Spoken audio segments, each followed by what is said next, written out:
Whatever your opinion on Trump ordering the killing of Soleimani, I think we can all agree that the most cringe thing to come out of it was the avalanche of normie-tier World War III memes. Within minutes of the attack, thousands upon thousands of Twitter users who spend 90% of their time whining about gender pronouns suddenly became Middle Eastern geopolitical experts. They suddenly gave a shit about a man, Soleimani, who 10 seconds previously they'd literally never heard of. Accompanying the relentless, impassioned, hysterical drivel about the immediate onset of a new world war were a multitude of inane, insipid memes. World War III causes a worldwide nuclear apocalypse.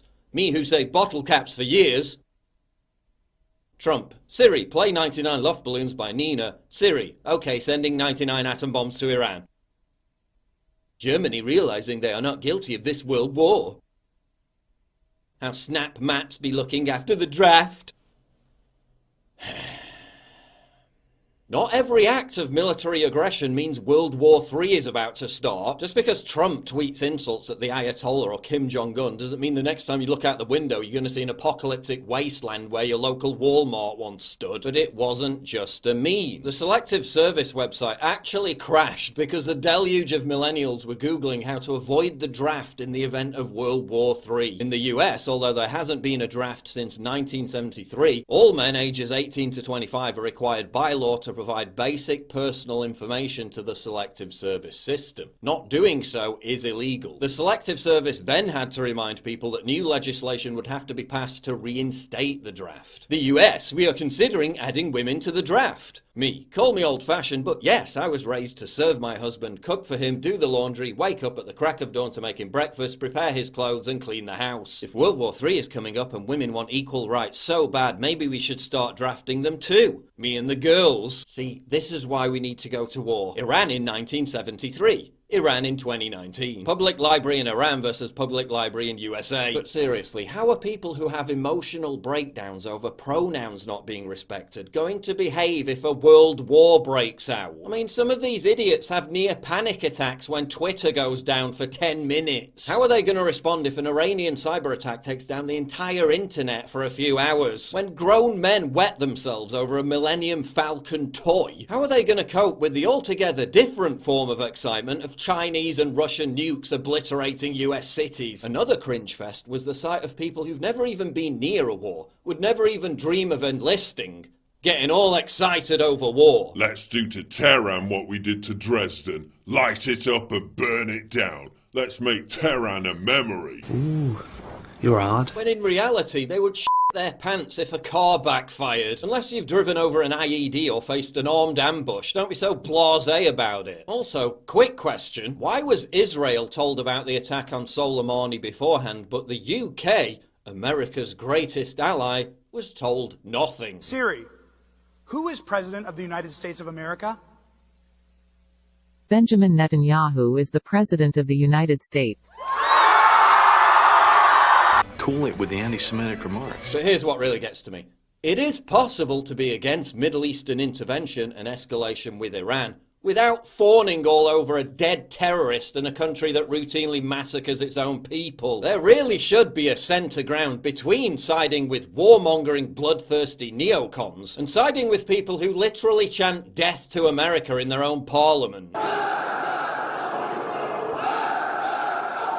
New York Times journalist sad posting over Soleimani's death by showcasing his poetry, saying he was universally admired. This is a guy who helped kill 600 plus US soldiers. He maimed and injured thousands more. This is a guy who commanded the slaughter of thousands of Iraqi and Syrian civilians. Why do you think people in Baghdad and Idlib were dancing in the streets at the news of his death? This is a guy who, according to experts, was as responsible for creating the material conditions ISIS needed to flourish as Bush's disastrous invasion of Iraq did, purely because of his absolute brutality. This is a guy who oversaw an attempted terrorist attack on US soil. He was the mastermind behind numerous terror plots in Kenya, Saudi Arabia, Turkey, and across the world. Plots which included the deliberate targeting of airports inside America and Canada, This is not a good guy. We are outraged the president would assassinate a foreign official. Yeah, were you outraged when Obama announced the assassination of Osama bin Laden? Was he a foreign official? Does the fact that Soleimani orchestrated his reign of terror under the auspices of a state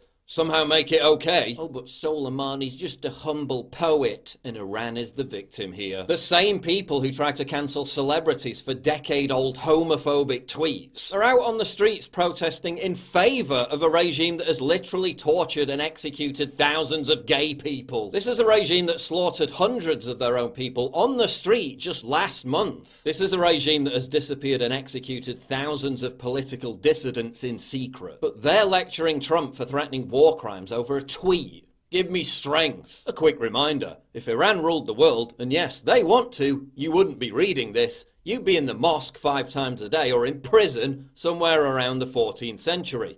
Hope this helps. And no, that doesn't mean we should invade Iran. But Iran is an absolute shithole with about as much regard for human rights as Ted Bundy had for female empowerment. You can oppose a war without worshipping a brutal Islamic theocracy. If you hated ISIS and Baghdadi, then you should hate Soleimani too, because he ordered atrocities on a par with ISIS and Baghdadi. And I get people with legitimate concerns about escalating tensions and further Middle Eastern intervention. But an Iranian flag in your Twitter profile, that's as cringe as putting your gender pronouns in there. That's like putting an ISIS flag in your profile to mourn the death of Baghdadi. Only a f***ing idiot would worship the flag of a country that in just the space of a few weeks alone extrajudicially tortured and executed 5,000 political dissidents. It doesn't make you edgy, it just makes you a dick. Were you one of those idiots who changed their Facebook profile pic to a French, Belgian or British flag every time there was an ISIS terror attack? What does it even achieve? Thank you to all the brave Americans who are standing with the glorious Islamic Republic of Iran during this trying time. We never had anywhere near this support back in 1979 and are grateful that you realize that hanging gays and killing women is superior to Western ideals. There is nothing new about American terrorist attacks against black and brown people for the expansion of American imperialism. The guy you're talking about oversaw the murder of thousands of black and brown people throughout the Middle East. Bruh. Was Trump's missile strike really an escalation? Was it an act of war? Or was it a response to the escalations and acts of war already carried out by the Iranians? Iran had already attacked a UK ship and kidnapped its sailors in the Strait of Hormuz. They shut down half of Saudi Arabia's oil production by attacking the Aramco oil processing facility with drones. They shot down an American drone with an air-to-surface missile. They killed a US civilian contractor and wounded 4 US servicemen by attacking an Iraqi military base. They ordered paramilitary groups to storm the US embassy. And then they taunted Trump on Twitter by telling him he couldn't do anything about it. Was any of that escalation? Was any of that provocation? What was Trump supposed to do? Send them pallets of cash like Obama did? The same people savaging Trump for doing nothing in response to Iran's provocation are now crucifying him for doing something in response to Iran's provocation. Again, you can be anti-Middle Eastern intervention without being some kind of cliched pacifist. If someone's whacking you in the head over and over again, you don't just stand there and take it, you whack them back. But that doesn't mean there isn't a fundamental hypocrisy at play here. Over the past few days, we've heard so much about the threat Iran and Soleimani posed to American lives. If only there was a similar level of concern about threats to American lives far closer to home. Yes, Soleimani was linked to the deaths of Americans. Nobody mourns his passing. But Mexico and China are also linked to the deaths of Americans. Each has flooded our country with narcotics, from which tens of thousands of Americans die every single year. Not that anyone in power cares. If you are receiving this transmission, you are the resistance. Something remarkable happened in the final hours of 2019. I was at my parents'. They were having a little bonfire in their backyard. Some of the crew was there. We were, again, eating chili and roasting hot dogs. And about 9:30 at night, my phone starts getting texts. Bzz, bzz, bzz, bzz. Start getting calls saying, I'm so sorry. Sorry to hear about what's happening to you. This is terrible. And then I start reading the links they'd sent me. CNN, New York Times, ABC News, and it says Alex Jones in trouble. Alex Jones loses lawsuit. Alex Jones proven to be an evil person. And I go inside into my parents' little library on their second floor to go to the bathroom, and there's a TV on that has local news, and it's Alex Jones loses court battle with Sandy Hook family. So it was a top story from a court ruling 11 days before that had been in the local news. But they sat on it, they waited, and clearly the breakaway shadow government stay-behind network, CIA, that plant stories, had ordered this put out when people start watching the news and tune back in to watch the ball drop. And right as the ball was dropping on some channels, they were running in the scroll that Alex Jones is a failure, Alex Jones has lost a lawsuit. Folks, they don't do things like this unless what you're doing is absolutely devastating their criminal activities. This is incredible. I mean, we are over the target. That's why we're getting this much flack. It's amazing.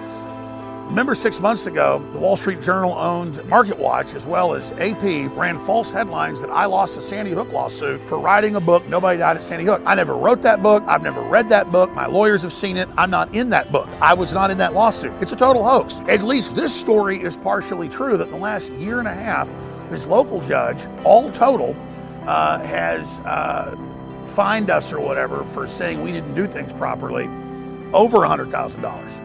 And it's all over the news that that's just completely outrageous in most people's views. But at least this story had some truth in it. But that's not what matters.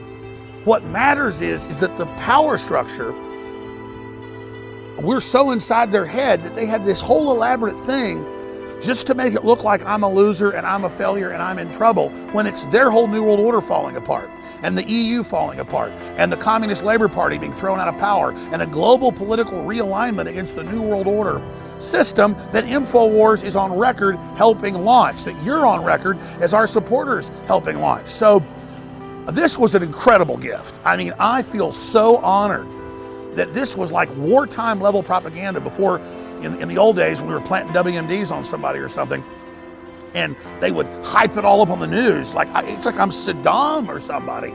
And that just means that we are kicking their globalist ass, and they see us as a symbol of Americana and of Renaissance and of freedom, which we are, and that we've got their number, and that we're really kicking their asses with the information and the truth we put out. So just keep spreading the word at ban.video. Keep sharing the articles and videos. They cannot stand it. We're their number one enemy because of you taking action. So I just salute you in 2020. This is amazing. And thanks for all the financial support to keep us on air. We got big plans next year, all sorts of stuff expanding in their face. You have stepped up to the plate and said no to the tyrants, and they have bitten off more than they can chew with the American people. And these bullies know now that America is awake and the dominoes are falling in our direction against them, and there's nothing they can do. So God bless you all.